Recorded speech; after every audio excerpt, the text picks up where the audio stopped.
आपसे कहूँगा कि दो नारे आज लगें। दो नारा अगर आप लगाएं तो वही असली नारा है आज देश की ज़रूरत के मुताबिक। एक तो जय जवान का और दूसरा जय किसान का। ये दो नारे मैं समझता हूँ कि आज हमारे देश के लिए ज़रूरी है। एक जय जवान और एक जय किसान, और फिर उसी से सारे देश का एक जय हिंद का नारा लगता है। तो मैं आपसे ये तीन नारे आपके सामने कहता हूँ, आपसे आशा करूँगा कि आप उसे दोहराएंगे। एक तो जय जवान, जय जवान, जय जवान, जय किसान, जय किसान, जय किसान, जय हिंद, जय हिंद, जय Hind. Namaskar dosto, welcome back to your favorite Unit Thinkers. Today we are going to talk about one of the most important population of our country, and that is none other than the farmers. So let's go ahead and watch the video.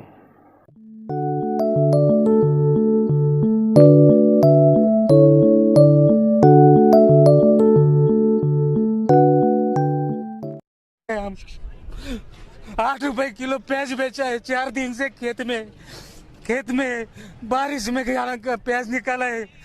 बारिश से मजदूर लगा के मजदूर को पैसा देने का नहीं। कहाँ से कर्जा लाऊं मजदूर को देने को?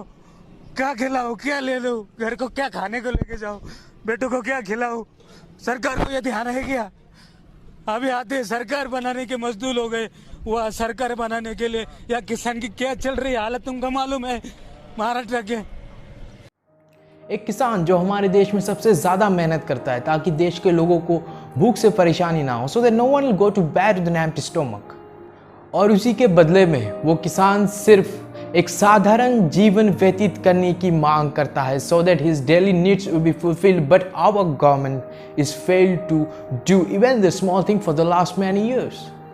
आज हम इसी विषय पर चर्चा करेंगे। मैं सबसे पहले आपको बता दूं कि इन 2019 10,281 farmers committed suicide in our country India. Why? The big question is why?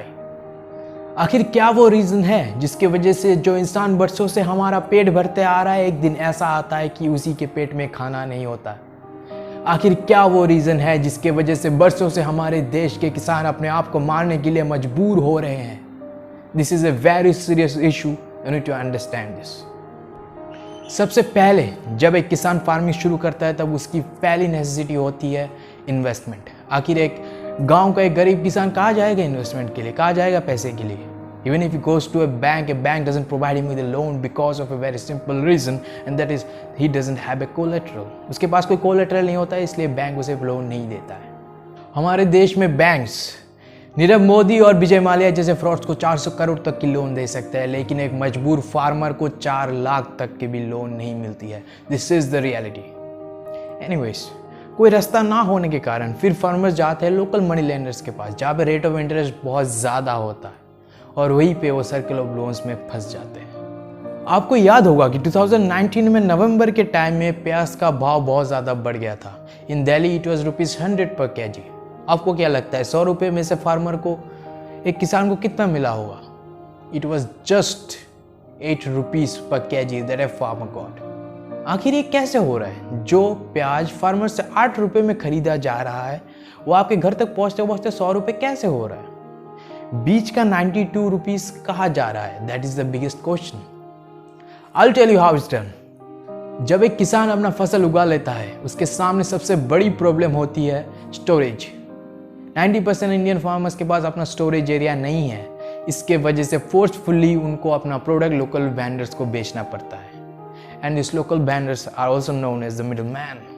कोई उपाय ना होने के कारण उनको अपना सारा फसल, सारा प्याज ₹8 में ही लोकल वेंडर्स को बेचना पड़ता है, और लोकल वेंडर्स उनसे ₹8 में खरीद के उनके अपने स्टोरेज में, अपने गोडाउंस में उसको स्टोर करके रख देते हैं कुछ दिनों के लिए। फिर मार्केट में जब प्याज का डिमांड बहुत हाई होता है तब जाके लोकल वेंडर्स अपने गोडाउन से प्याज निकालते हैं और होल सेलर्स को 80 रुपये में बेचते हैं। जो प्याज उन्होंने 8 रुपये में खरीदा उसी प्याज को वो 80 रुपये में बेचते हैं। फिर होल सेलर जाके 20 रुपये प्रॉफिट डाल के उसमें 100 रुपये रिटेल प्राइस में पब्लिक को बेचता है, मतलब आपको बेचता है। इसी तरह जो प्याज 8 रुपये में खरीदा जाता है उसको 100 रुपये में बेचा जाता है। ठीक है, ऐसे ही 92 रुपीज़ का प्रॉफिट जिसे मिलना चाहिए उसे ना मिलकर मिडिल मैन को मिलता है। This is the scenario of agriculture in India. I will suggest 3 ways in which government can deal with this problem.